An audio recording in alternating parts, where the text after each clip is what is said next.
अस्सलामुअलैकुम वरहमतुल्लाहि वबरकातुहू। अज़ीज़ तलबाए कराम, उम्मीद है कि आप सब ईमान, सेहत, आफियत और बरकत के साथ होंगे। आज हम दुरूसुल बलागा किताब का आगाज कर रहे हैं, लेकिन पहले ये जानना ज़रूरी है कि ये किताब किस फ़न पर मुश्तमिल है। तो ये किताब इल्म बलागत और फसाहत पर मुश्तमिल है। तो सबसे पहले हमें ये समझना है कि फसाहत और बलागत आखिर कहते किसे हैं। तो बलागत बुलूग से बना है। बुलूग कहते हैं किसी भी चीज़ को इसके आला मुकाम तक पहुंचा देना, यानी एक बेहतरीन जगह जो इसका मुकाम है, इस मुकाम तक किसी चीज़ का पहुंच जाना बुलूग कहलाता है। इसलिए अलग अलग बुलूग का इस्तेमाल होता है। इंसान के अंदर बुलूग का इस्तेमाल तब होता है जब इसके अंदर समझदारी आ जाती है। इसको आप एक मिसाल से समझ लीजिए।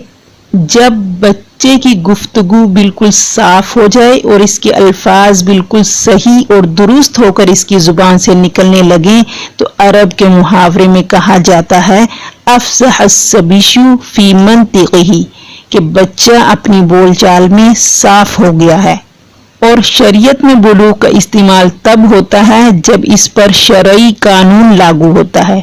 तो बुलूग कहते हैं पहुंचना, यानी बलागा यबलुगु से, और बलागत इसी से बना है। अब बलागत असल में बात करने और कहने से मुताल्लिक है।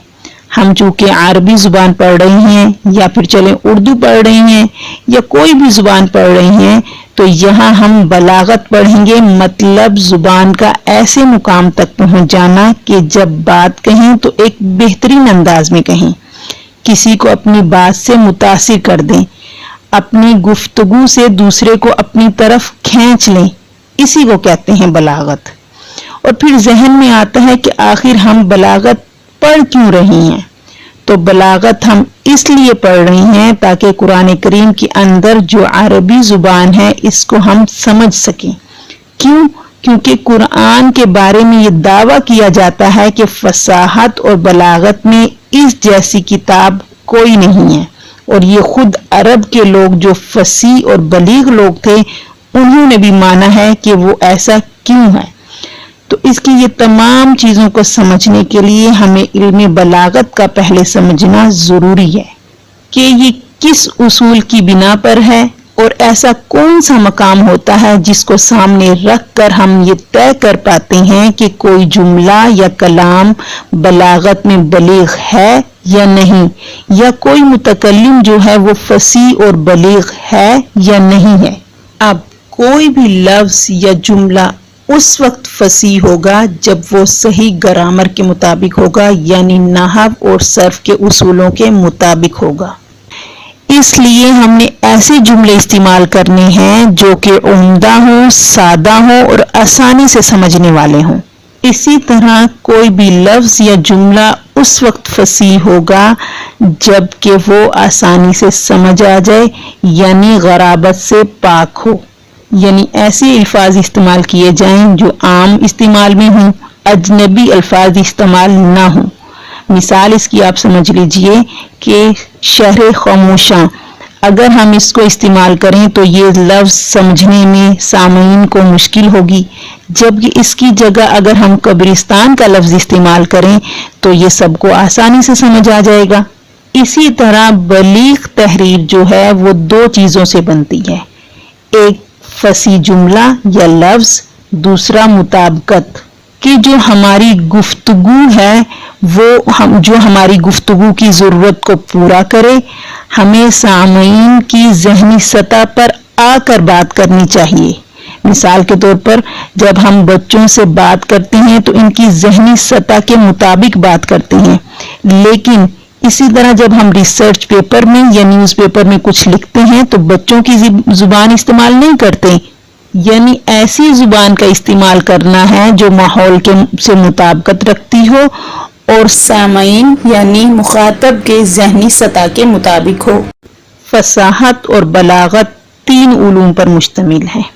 उलूम अरबिया یعنی عربی زبان کے علوم اور فنون اور عربی کے سبجیکٹ جن سے عربی زبان میں بحث کی جاتی ہے کل 12 ہیں، جیسا کہ اس نقشے میں آپ کے سامنے ظاہر ہیں، اور اس میں سے علم بلاغت کا تعلق نمبر 5 اور نمبر 6 سے ہے، علم المعانی اور علم البیان سے ہے، اور ایک اور علم بھی ہے علم بدیع، لیکن علماء نے اسے علوم عربیہ میں شامل نہیں کیا بلکہ اسے معانی اور بیان ہی کی ایک قسم بنایا ہے۔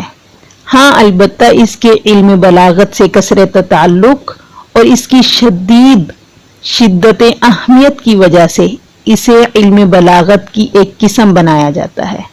تو گویا علم بلاغت 3 علوم پر مشتمل ہے، علم المعانی، علم البیان، علم البدیع۔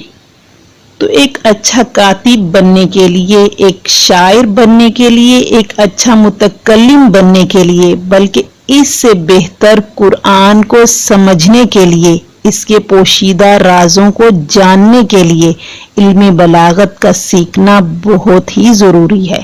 خلاصہ، علم بلاغت 2 چیزوں پر مشتمل ہے، فصاحت یعنی لفظ یا کلمے کا نحو اور صرف کے اصولوں کے مطابق ہونا، ادائیگی آسان ہونا، سمجھنے میں آسان ہونا، اور دوسرا مطابقت یعنی ایسی زبان استعمال کرنی ہے جو ماحول سے مطابقت رکھتی ہو اور مخاطب کے ذہنی سطح کے مطابق ہو اور گفتگو کی ضرورت کو پورا کرے۔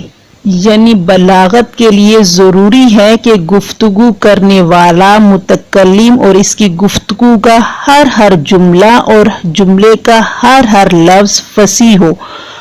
تو اگر لفظ فصیح ہو تو اس کو فصاحت کلمہ، اور جملہ فصیح ہو تو اس کو فصاحت کلام، اور متکلم فصیح ہو تو اس کو فصاحت متکلم کہتے ہیں۔